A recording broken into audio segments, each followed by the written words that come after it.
How to fix Instagram stories not deleting in less than 1 minute. Hello guys, in this video I'm gonna show you how to fix this problem, so don't worry, just keep watching until the end. So first thing you have to do is you need to go to the settings, go to the wireless, and then go to the Wi-Fi. This is the first way. Just make sure that the Wi-Fi is good, because sometimes it's just because of the Wi-Fi or the network. Then you have to turn it off and turn it on again. That's the first way. The second way is you need to enable the airplane mode and disable it.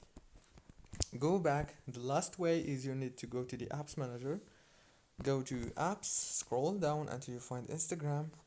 Now right here on this page, all what you have to do is just click here on this force stop option and then restart your phone, and you will be able to delete the story easily. That's it guys, don't forget to like, subscribe. Thank you for watching.